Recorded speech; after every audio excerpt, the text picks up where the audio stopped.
दोस्तों नमस्कार, बहुत स्वागत आपका चौकस भारत में। मैं आपका दोस्त गजेंद्र। देखिए, सदन में जितने भी सांसद हैं उनमें से कई सांसद जो हैं वो बाहर कर दिए गए हैं, उनका निलंबन हो चुका है। करीब अगर देखा जाए तो 141 सांसद जो हैं उन्हें निलंबित किया गया है। इस निलंबन के पीछे क्या कुछ कहानी है और ये कहानी कब से रची जा रही थी, कब से लिखी जा रही थी और क्या दिखाने का प्रयास किया जा रहा है फिल वक्त, हम इस बाबत बातचीत करेंगे। आज हमारे साथ कांग्रेस के नेता हैं हारून रशीद मलिक साहब, इन्हीं से बातचीत करेंगे। क्या लग रहा है आपको? अगर देखा जाए तो 1989 में इंदिरा गांधी की जब हत्या हुई थी और उस गिरफ्तारी के लिए, हत्यारों की गिरफ्तारी के लिए इस तरह के मांग की गई थी और उस दौरान कई सांसद उस समय भी निकाले गए थे और उसके बाद ये जो घटना हुई है, क्या लग रहा है? क्या सरकार विपक्ष मुक्त सदन चाहती है, ये कारण है, या सरकार के मन में कुछ और बातें चल रही हैं? सरकार का मंशा सही नहीं है। सरकार ये चाहती है कि विरोधी दल नहीं रहे और कोई आवाज़ नहीं उठाए। सरकार से आवाज़ उठाना, पार्लियामेंट का तो हाउस, पार्लियामेंट में दोनों सदनों में सरकार के खिलाफ तो आदमी बोलता ही है। आखिर किससे बोलेगा? हम 5 लाख 7 लाख की नुमाइंदगी करके आते हैं और सरकार हमको जनता भेजती है, तो जनता की नुमाइंदगी मैं करता हूं और उसमें अपनी बात रखता हूं। और सरकार चाहती है कि कोई बात नहीं रख के मनमानी ढंग से कोई पार्लियामेंट का बिल पास कर दिया जाए, कोई विरोध नहीं हो। अगर विरोध होगा तो मैसेज गलत जाएगा। सरकार नहीं चाहती है कि मेरे साथ कोई डिबेट हो, हम चाहें एकदम मनमानी हो गया। इसके पहले भी ये हुआ है, लेकिन दुनिया की हिस्ट्री में ऐसा आज तक नहीं हुआ है कि 143 सांसद को निलंबित किया जा गया है। सब बिल में आना या कोई तख्ती लेना ये कोई पुरानी बात थोड़ी है। आप धमकी दे सकते हैं, ही कर सकते हैं, लेकिन मनमानी तरीके से जिस तरह से ही हो रहा है। पहले भी प्रधानमंत्री जवाहरलाल नेहरू हों, अटल जी बिहारी हों, यहाँ तक के लालू यादव ने कहा कि आप प्रधानमंत्री एक वक्त के आपको 2 बार बना देगा अटल बिहारी वाजपेयी जी, तो हंस रहे थे।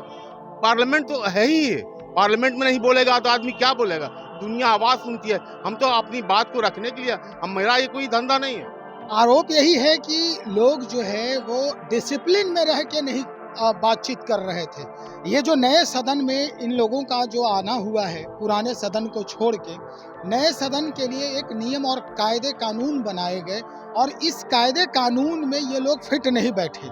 इस कायदे कानून को तोड़ा है इन्होंने, इसलिए इनकी निलंबन। नहीं, ऐसी बात नहीं है। ये एक संसद को बचाने के लिए सिर्फ किया जा रहा है। सवाल सिर्फ ये पूछा जा रहा है कि संसद ने साइन क्यों किया और ये आदमी क्यों था। किसी के इतना बड़ा साइन होने से अगर भगवान ना करे, अल्लाह ना करे, अगर कोई घटना घट जाती, क्यों वह अंदर चला गया, कैसे चला गया? और अगर ये बात पूछी जा रही है कि सांसद महोदय ने आपने साइन किया, तो किस वजह पे साइन किया? ये आदमी उनसे सवाल पूछ नहीं सकता है। सिर्फ एक सांसद को बचाने के लिए सब काम हो रहा है। जितने विरोधी सांसद का सवाल नहीं किया जाए और मात्र कोई सवाल नहीं कि सांसद से सवाल नहीं किया जाए, यही नहीं पूछा जा रहा भाई कि आपने साइन किया, उस आदमी को जाना कि नहीं, ये बात पूछा जा रहा है। इसको प्रधानमंत्री या देश के गृह मंत्री आके बताएं।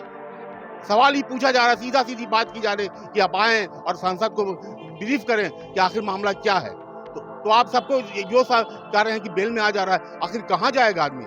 आपसे सवाल नहीं करेगा तो किससे करेगा? रशीद साहब, बात वही है, फिर से यही बात मैं दोहरा रहा हूँ कि जो कायदे कानून बनाए गए नए सदन के लिए, जहाँ पर लोगों का अब बैठना हो रहा है, बातचीत करना हो रहा है, डिबेट हो रहा है, अपने बात को, अपने क्षेत्र की बात को रख रहे हैं जहाँ पर, और इस पूरे सदन का एक डिसिप्लिन जो है, एक्ट बना है, एक तौर तरीका बना है, और बात यही हो रही है कि किस डिसिप्लिन में आ करके आपको सवालात करने हैं, कहाँ तक आपकी जो परिसीमन है वो पहुँचना है, और उसे पुराने सदन की तरह ही तोड़ रहे हैं आप। इस बाबत इनका निलंबन। नहीं, बिल्कुल गलत। संसद का तो गरिमा है, सब लोग गरिमा में आके बात करना चाह रहे हैं, सवाल पूछना चाहते हैं कि आज गृह मंत्री आप बताएं कि इतना बड़ा घटना हुआ, भगवान ना करे घटना घट जाती, अंदर में ब्लास्ट होता, कई लोग मर जाते, बहुत अच्छा हुआ घटना ने। यही सवाल तो पूछा जा रहा है। ये गरिमा से बाहर कहाँ जा रहा है? ये पूछा जा रहा है कि भाई हमको ये आप जवाब दे दें। तो आप क्यों, कहाँ जवाब दें? किससे सवाल पूछेगा? पूरा गृह विभाग आप ही के अंदर में है, पूरा पार्लियामेंट आपके अंदर में, तो विरोधी दल का आदमी सवाल नहीं पूछेगा तो किससे पूछेगा? इसको आप गलत समझते हैं तो गलत कैसे हो? सवाल पूछना कोई गलत बात है? इस मसले पे पूरा जो इंडी गठबंधन है वो एक मत है, एक तैयार है। यहाँ तक कि अब तो ये चल रहा है कि सामूहिक तौर से रिजाइन दिया जाए। अगर जब तक कि ये नहीं किया जाएगा, पार्लियामेंट को ये लोग एकदम मनमानी कर लेंगे, घमंड में चूर हैं। ये लोग चाहते हैं कि जैसे हो हम चलाएं, सदन में कोई मुझसे सवाल नहीं करे, सवाल करेगा तो उसको निकाल देंगे। ये दुनिया की कोई हिस्ट्री नहीं है कि 143 संसद को 3 दिन के मात्र 3 दिन के अंदर में निकाल दिया। वाह आप तो जैसा कि हाउस चला रहे हैं, आप तो प्रवक्ता का काम कर रहे हैं। हाउस चलाने का ये कोई ढंग होता है? हाउस ऐसे ही चलता है। हाउस चलाना तो सबको, विरोधी दल को, सत्ता पक्ष को लेके चलना है। लेकिन आप सिर्फ एक सत्ता पक्ष के लिए काम कर रहे हैं। आप चाहे स्पीकर हो, चाहे जो भी हो, सब बियॉन्ड लॉ में रहना चाहिए। सबके लिए कानून है। थोड़े है कि आप स्पीकर हैं या कोई जज हैं तो आप फैसला कर दीजिएगा। कानून तो सबके लिए बाउंड है और हम लोग चाहते हैं कि कानून के तहत अब सवाल पूछेंगे तो आप कहिए कि 3 दिन में आज तक ऐसी हिस्ट्री नहीं है कि तो आगे की कार्रवाई क्या हो रही है कांग्रेस की तरफ से? तो कांग्रेस एकदम एकजुट है और सब मिलकर इसका फैसला करेंगे। जब तक कि ये लोग को नहीं उखाड़ा जाएगा, देश में कोई विकल्प नहीं होगा। ये लोग मनमानी करते रहेंगे।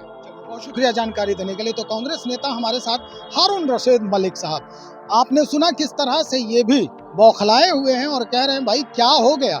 ये तो इतिहास रहा है सदन का कि लोग बेल तक पहुंचते ही हैं, लेकिन रशीद साहब कुछ दिन पहले ही इनको ये जानकारी भी है, लेकिन ये बात जो है अपने पक्ष में रखने का भरपूर प्रयास कर रहे हैं कि इसके नए सदन के लिए कायदे कानून जो तैयार किए गए हैं, इस कायदे कानून के बाबत ही इस तरह का डिसीजन लिया गया है।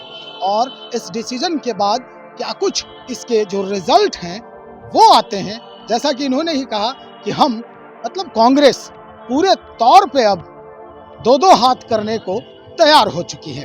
देखते हैं क्या कुछ परिदृश्य बदलता है पूरे महागठबंधन का, इंडिया गठबंधन का। बने रहे हमारे साथ। बहुत शुक्रिया।